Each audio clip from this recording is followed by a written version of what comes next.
ஓம் சாந்தி. 7/10/2025 காலை முரளி பாப் தாதா மதுபன். இன்றைய சாக்கார முறையுடைய முக்கியமான கருத்துக்களை நாம் பார்க்கலாம். பாபா சொல்கிறாங்க, இனிமையான குழந்தைகளே, விதவிதமான யுக்திகளை முன்வைத்து நினைவு யாத்திரையில் இருங்கள். இந்த பழைய உலகத்தை மறந்து தங்களுடைய இனிமையான வீடு மற்றும் புதிய உலகத்தை நினைவு செய்யுங்கள் அப்படின்றார் பாபா. கேள்வி கேட்குறாரு, எந்த ஒரு செயல் அல்லது முயற்சி இப்போது தான் நடக்கின்றது, அது முழு கல்பத்திலும் நடப்பதில்லை.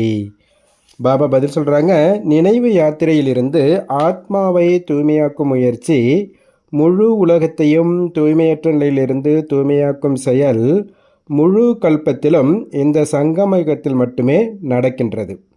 இந்த செயல் ஒவ்வொரு கல்பத்திலும் திரும்பவும் நடக்கின்றது.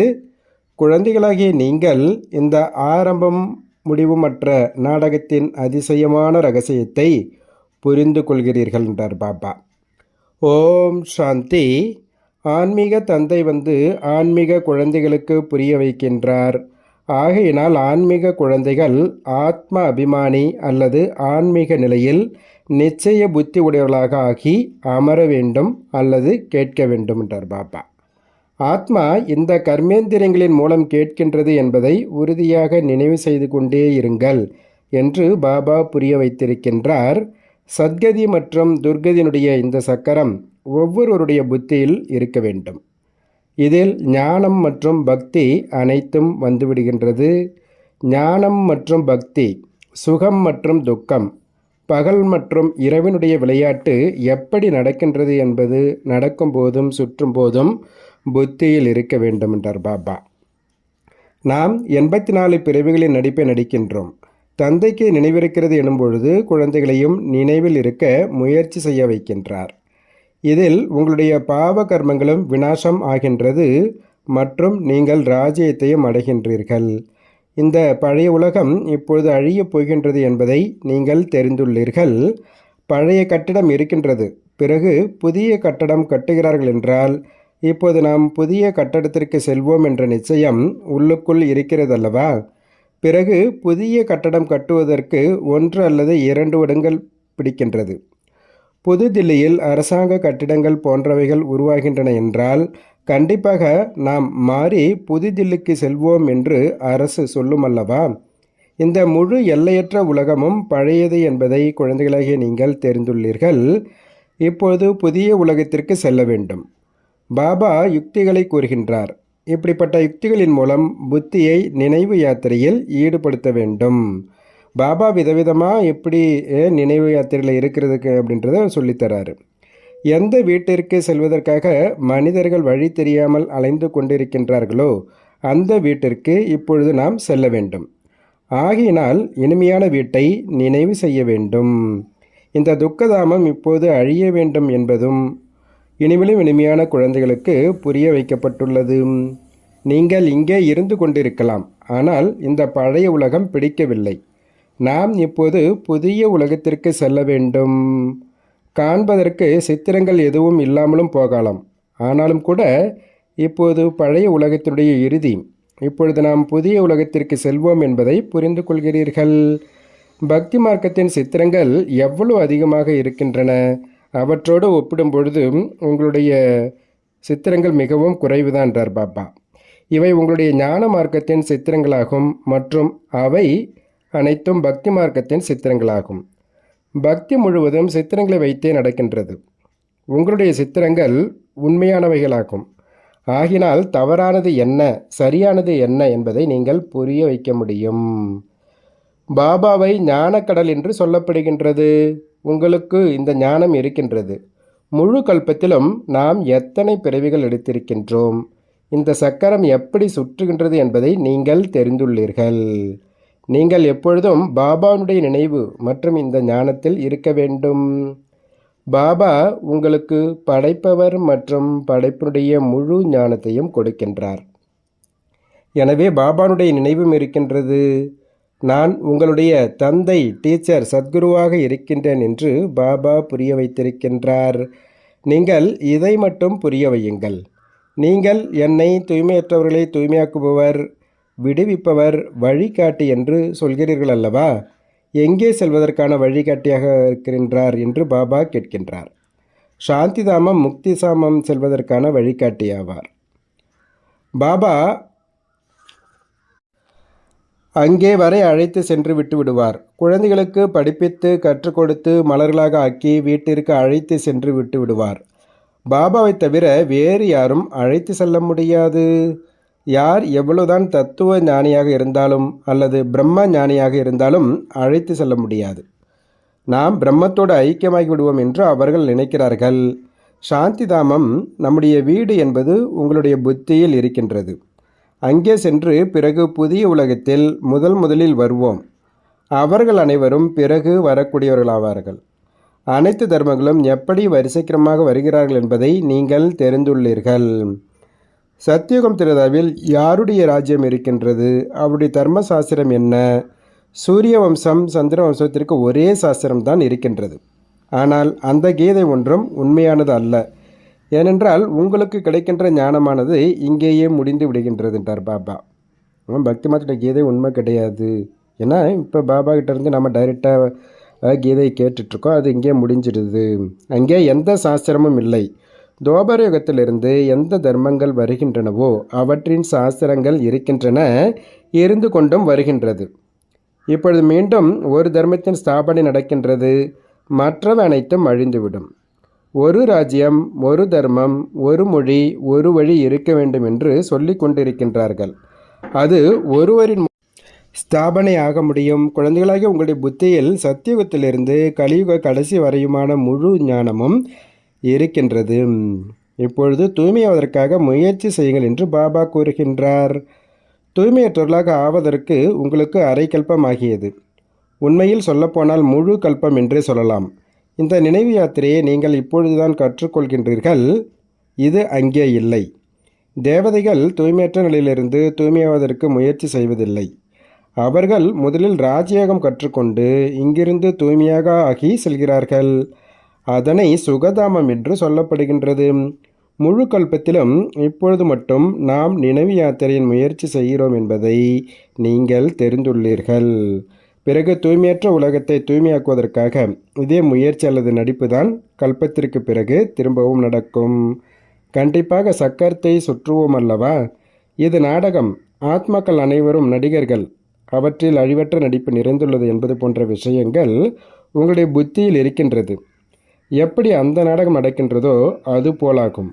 ஆனால் அந்த ஃபிலிம் தேய்ந்து பழைதாகி விடுகின்றது. இது அழிவற்றது என்றார் பாபா. லகத்தில் ஷூட் பண்ணுறாங்கன்னா அது ஓடி ஓடி தேஞ்சு போய்டும். ஆனால் இங்கே ஆத்மாவில் அழிவற்ற நடிப்பு இருக்குன்றார் பாபா. இது கூட அதிசயமாக இருக்குது. அதாவது பாருங்களேன், எவ்வளோ சிறிய ஆத்மாவில் முழு நடிப்பு நிறைஞ்சிருக்கு பாருங்கள். பாபா உங்களுக்கு எவ்வளோ ஆழமான விஷயங்களை புரிய வைக்கிறாரு. இப்பொழுது யாராவது கேட்டாங்கன்னா இவர்கள் மிகவும் அதிசயமான விஷயங்களை புரிய வைக்கிறாங்க அப்படின்னு சொல்லுவாங்க. ஆத்மா என்றால் என்ன என்பதை இப்பொழுது புரிந்திருக்கின்றோம். சரீரத்தை அனைவரும் புரிந்து கொள்கிறார்கள். டாக்டர்கள் இதயத்தை கூட வெளியில் எடுத்து மாற்றி விடுகிறார்கள். ஆனால் ஆத்மாவை பற்றி யாருக்கும் தெரியவில்லை. உடலுடைய பாகங்களை கூட என்ன பண்ணுறாங்க, ஒருத்தருக்கு எடுத்து இன்னொருத்தருக்கு ஃபிக்ஸ் பண்ணிடுறாங்க. ஆனால் ஆத்மாவை பற்றி கேட்டிங்கன்னா யாருக்கும் தெரியறது கிடையாது. ஆத்மா தூய்மையற்ற நிலையிலிருந்து எப்படி தூய்மையாகின்றது என்பதை யாரும் தெரிந்திருக்கவில்லை.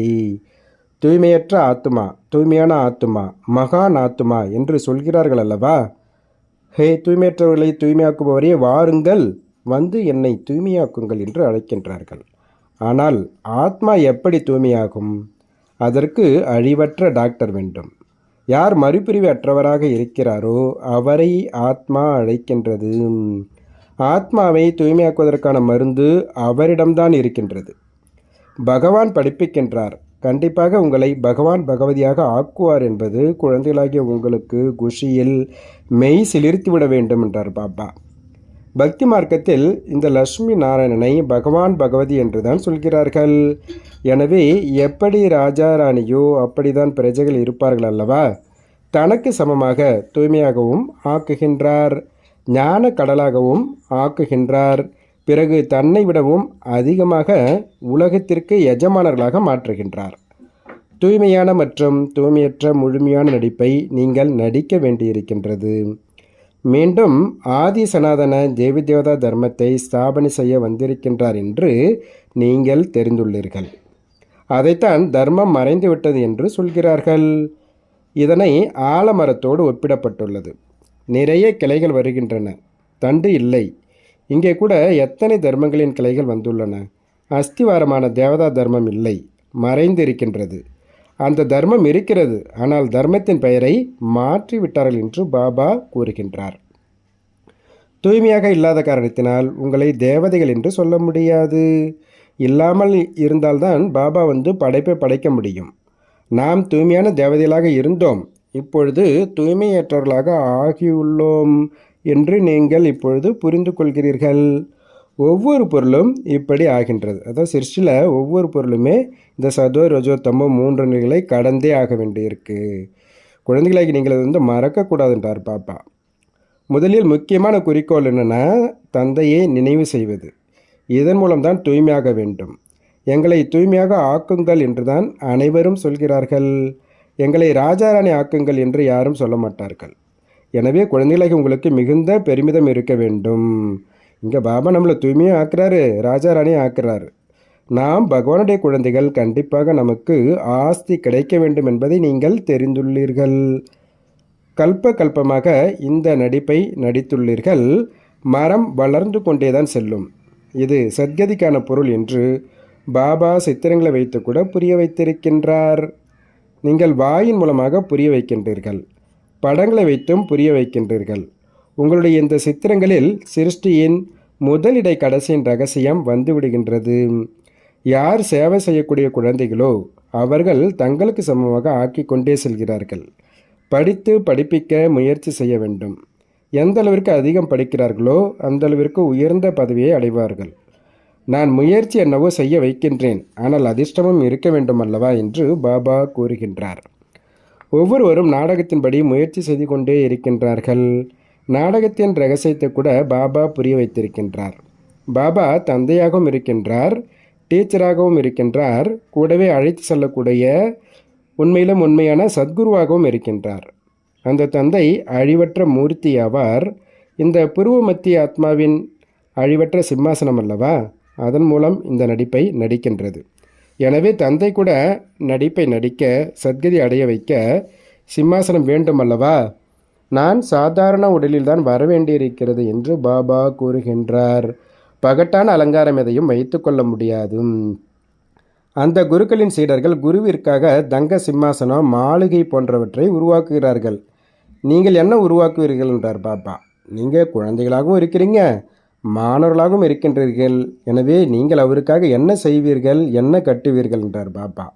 ஏன்னா பாபா ரொம்ப சாதாரணமாக இருக்கிறார் இல்லையா. பாபா சொல்கிறாரு, விலை மாதர்களுக்கும் சேவை செய்யுங்கள் என்று குழந்தைகளுக்கு சொல்லிக்கொண்டே இருக்கின்றார். ஏழைகளை கூட கடை தேற்ற வேண்டும். குழந்தைகள் முயற்சியும் செய்கிறார்கள், பனாரஸிற்கும் சென்றார்கள். நீங்கள் அவர்களை விழிக்க செய்தீர்கள் என்றால் பிரம்மா குமாரிகள் அதிசயம் செய்பவர்கள் என்று சொல்வார்கள். விலை மாதர்களுக்கும் கூட இந்த ஞானத்தை கொடுக்க வேண்டும். இப்போது நீங்கள் இந்த தொழிலை விட்டுவிட்டு சிவாலயத்திற்கு எஜமானர்களாக ஆகுங்கள் என்று அவர்களுக்கும் புரிய வைக்க வேண்டும். இந்த ஞானத்தை கற்றுக்கொண்டு பிறகு கற்றுக் கொடுங்கள். விலை மாதர்கள் கூட பிறகு மற்றவர்களுக்கு கற்றுக் கொடுக்க முடியும். கற்றுக்கொண்டு புத்திசாலிகள் ஆகிவிட்டார்கள் என்றால் பிறகு உங்களுடைய அதிகாரிகளுக்கு கூட புரிய வைப்பார்கள். மண்டபத்தில் சித்திரங்கள் போன்றவற்றை வைத்து அமர்ந்து கொண்டு புரிய வைத்தீர்கள் என்றால், ஆகா, விலை மாதர்களை சிவாலய வாசிகளாக ஆக்குவதற்காக இந்த பிரம்மா குமாரிகள் பொறுப்பாகியுள்ளார்கள் என்று அனைவரும் சொல்வார்கள். குழந்தைகளுக்கு சேவைக்கான சிந்தனை இருக்க வேண்டும். உங்கள் மீது மிகுந்த பொறுப்பு இருக்கின்றது. அகலிகைகள், கூனிகள், காட்டுவாசிகள், விலைமாதர்கள் போன்ற இவர்கள் அனைவரையும் கடைத்தேற்ற வேண்டும். சாதுக்களையும் கடைத்தேற்றினார் என்றும் பாடப்பட்டுள்ளது. சாதுக்களை கடைத்தேற்றுவது கடைசியில் நடக்கும் என்று புரிந்து கொள்கிறீர்கள். இப்பொழுது அவர்கள் உங்களுடனாக ஆகிவிட்டால் முழு பக்தி மார்க்கமே முடிந்துவிடும், புரட்சி ஏற்பட்டுவிடும். சன்னியாசிகளே நாங்கள் தோற்றுவிட்டோம் என்று தங்களுடைய ஆசிரமத்தை விட்டு விடுவார்கள். இது கடைசியில் நடக்கின்றார் பாபா. பாபா இப்படியெல்லாம் செய்யுங்க அப்படின்னு டைரக்ஷன் கொடுத்து கொண்டே இருக்கின்றார். பாபா எங்கேயும் வெளியில் செல்ல முடியாது. குழந்தைகளிடத்தில் சென்று கற்றுக்கொள்ளுங்கள் என்று சொல்வார். புரிய வைப்பதற்கான யுக்திகளை குழந்தைகளுக்கு சொல்லிக்கொண்டே இருக்கின்றார். மனிதருடைய வாயிலிருந்து ஆகா ஆகா என்று வரும் அளவிற்கு காரியங்களை செய்து காட்டுங்கள். சக்திகளிடத்தில் ஞான அம்பை பகவான் நிறைத்தார் என்றும் பாடப்பட்டுள்ளது. இது ஞான அம்பாகும். இந்த ஞான அம்பு உங்களை இந்த உலகத்திலிருந்து அந்த உலகத்திற்கு கொண்டு செல்கிறது என்பதை நீங்கள் தெரிந்துள்ளீர்கள். எனவே குழந்தைகளாக நீங்கள் பரந்த புத்தியுடையவர்களாக ஆக வேண்டும். ஒரு இடத்திலாவது உங்களுடைய பெயர் புகழடைந்தது என்றால், அரசாங்கத்திற்கு தெரிந்தது என்றால், பிறகு தாக்கம் வெளிப்படும். ஒரு இடத்திலிருந்து 5-7 அதிகாரிகள் வந்தார்கள் என்றால் அவர்கள் நாளேடுகளில் போட ஆரம்பித்து விடுவார்கள். இந்த பிரம்மா குமாரிகள் விலைமாதர்களை கூட அந்த தொழிலிலிருந்து விடுவித்து சொர்க்கத்திற்கு எஜமானர்களாக ஆக்குகிறார்கள். ஆகா ஆகா என்று நாளேடுகளில் வரும். செல்வம் போன்ற அனைத்தையும் அவர்கள் கொண்டு வருவார்கள். நீங்கள் செல்வத்தை என்ன செய்வீர்கள்? நீங்கள் பெரிய பெரிய கிளை நிலையங்களை திறப்பீர்கள். பணத்தின் மூலம் படங்கள் போன்றவற்றை உருவாக்க வேண்டி இருக்கின்றது. மனிதர்கள் அந்த படங்கள்லாம் பார்த்துட்டு அதிசயிப்பாங்க. முதலில் உங்களுக்கு பரிசு கொடுக்க வேண்டும் என்று சொல்வார்கள். பாராளுமன்றத்திற்கு கூட உங்களுடைய சித்திரங்களை கொண்டு செல்வார்கள். இதனை அதிகம் விரும்புவார்கள். மனிதர்களை எவ்வாறு தேவதைகளாக ஆக்குவது என்று மனதில் விருப்பம் இருக்க வேண்டும் அப்படின்றார் பாபா. யார் கல்பத்திற்கு முன் தேவதைகளாக இருந்தார்களோ அவர்கள்தான் மீண்டும் ஆவார்கள் என்பதையும் நீங்கள் தெரிஞ்சிருக்கீங்க. இந்த செல்வம் போன்ற அனைத்தையும் விட்டுவிடுவது என்பது கடினமாகும். பாபா கூறினார், அது பிரம்ம பாபா சொன்னார், என்னுடைய வீடு வாசல் நண்பர்கள் உறவினர்கள் போன்ற எதுவுமே இல்லை. எனக்கு சிவபா மற்றும் குழந்தைகளாகி உங்களை தவிர வேறு எதுவுமே இல்லை. அப்படின்னும்போது எனக்கு வேறு என்ன நினைவுக்கு வரும் அப்படின்ட்டார் பாபா. அனைத்தையும் மாற்றி விட்டார். எல்லாத்தையும் டஸ்டிக்கு மாற்றிட்டார் பிரம்ம பாபா. பிறகு புத்தி வேறு எங்கே போகும்? பாபா கிட்ட தான் போகும். பாபாவுக்கு ரதத்தையும் கொடுத்துருக்கிறாரு. எப்படி நீங்கள் படிக்கின்றீர்களோ அப்படி நானும் படித்து கொண்டிருக்கின்றேன். ரதத்தை மட்டும் பாபாவிற்கு கடனாக கொடுத்திருக்கின்றேன் என்றார் பாபா. நீங்கள் சூரிய வம்சத்தில் முதலில் வருவதற்காக முயற்சி செய்து கொண்டிருக்கிறோம் என்பதை தெரிந்துள்ளீர்கள். இது நரனிலிருந்து நாராயணன் ஆவதற்கான கதையாகும். ஆத்மாவிற்கு 3வது கண் கிடைக்கின்றது. ஆத்மாவுலகை நாம் படித்துவிட்டு ஞானத்தை கேட்டு தேவதைகளாக ஆகி கொண்டிருக்கின்றோம். மீண்டும் ராஜாக்களுக்கெல்லாம் ராஜாவாக ஆவோம். நான் உங்களை இரட்டை கிரீடதாரிகளாக மாற்றுகின்றேன் என்று சிவபாபா கூறுகின்றார். நாடகத்தின்படி கல்பத்திற்கு முன்போல உங்களுடைய புத்தி இப்பொழுது எவ்வளவு நன்றாக திறந்துவிட்டது. இப்பொழுது நினைவு யாத்திரையில் இருக்க வேண்டும். சிருஷ்டி சக்கரத்தையும் நினைவு செய்ய வேண்டும். பழைய உலகத்தை புத்தியின் மூலம் மறக்க வேண்டும். தாரணிக்கான முக்கிய சாரம் சொல்கிறார் பாபா. ஃபஸ்ட்டு பாயிண்ட்டு, இப்பொழுது நமக்காக புதிய உலகம் ஸ்தாபனையாகி கொண்டிருக்கின்றது. இந்த துக்கமான பழைய உலகம் அழிந்தே விட்டது என்பது புத்தியில் இருக்க வேண்டும். இந்த உலகத்தின் மீது முற்றிலுமாக விருப்பம் வரக்கூடாது. 2வது பாயிண்ட்டு, எப்படி பிரம்மா பாபா தன்னுடைய அனைத்தையும் மாற்றிக்கொண்டார். அதனால் புத்தி எங்கேயும் செல்லவில்லை. அதுபோல் தந்தையை பின்பற்ற வேண்டும். நாம் மனிதர்களை தேவதைகளாக்கும் சேவை செய்ய வேண்டும். வேசியாலத்தை சிவாலயமாக ஆக்க வேண்டும் என்ற விருப்பமே மனதில் இருக்க வேண்டும். பாபா இன்னைக்கு வரதானம் கொடுக்குறாங்க. தேக அபிமானத்தின் ராயல் ரூபத்தை கூட முடித்துவிடக்கூடிய சாட்சி மற்றும் பார்வையாளர் ஆகுக. மற்றவருடைய வார்த்தைகளுக்கு மதிப்பு கொடுக்காமல் இருப்பது, துண்டித்து விடுவது, இது கூட தேக அபிமானத்தின் ராயல் ரூபம் ஆகும். இது தனக்கும் மேலும் மற்றவர்களுக்கும் அவமானம் ஏற்படுத்துகின்றது. ஏனெனில் யார் பேச்சை துண்டித்து விடுகின்றாரோ அவருக்கு தேக அபிமானம் வந்து விடுகிறது. எனவே பார்வையாளராக இருந்து பார்ப்பது என்ற வரதானத்தை நினைவில் கொண்டு நாடகம் என்ற கேடயத்தை பயன்படுத்துவதன் மூலம் அல்லது டிராமா என்ற தண்டவாளத்தின் மீது ஒவ்வொரு செயல் மற்றும் சங்கல்பம் செய்தபடியே நான் என்ற தன்மையின் இந்த ராயல் ரூபத்தை நீக்கிவிட்டு ஒவ்வொருவருடைய வார்த்தைக்கும் மதிப்பு கொடுங்கள், சிநேகம் கொடுங்கள். அப்பொழுது அவர் எக்காலத்திற்குமே உங்களுக்கு ஒத்துழைப்பு அளிப்பவராக ஆகிவிடுவார். யாரையும் கூட நம்ம பேசுகிறது இதெல்லாம் கட் பண்ணக்கூடாது. எல்லாம் ட்ராமா என்ற கேடயத்தை பயன்படுத்துங்க. அல்லது ட்ராமா என்ற தண்டவாளத்தின் மீது ஒவ்வொரு எண்ணம் சொல் செயலை வச்சு எல்லோரும் கூடவே இருந்துக்கிட்டே அவங்களுடைய கருத்துக்கெல்லாம் மதிப்பை கொடுத்துட்டு ஸ்நேகம் கொடுத்துட்டு இருக்க வேணும். அப்போ தான் அவங்க இப்போ அவங்க பிறகு அவங்க என்ன ஆகிடுவாங்க, சதா காலத்திற்கு நமக்கு ஒத்துழைப்பு கொடுப்பவர்களாக ஆகிடுவாங்கன்றார் பாபா. ஸ்லோகன் சொல்கிறாரு, பரமாத்மா ஸ்ரீமத் என்ற தண்ணீரின் ஆதாரத்தில் கர்மம் என்ற விதையை சக்திசாலி ஆக்குங்கள். நம்ம செய்யக்கூடிய ஒவ்வொரு கர்மமே சிரேஷ்ட கர்மமாக சக்திசாலியாக எப்போ ஆகுதுன்னா நாம் அந்த பரமாத்மா ஸ்ரீமத் படி செய்யும் பொழுது தான். நல்லது. ஓம் சாந்தி. ஓம் சாந்தி. ஓம் சாந்தி. நன்றி பாபா.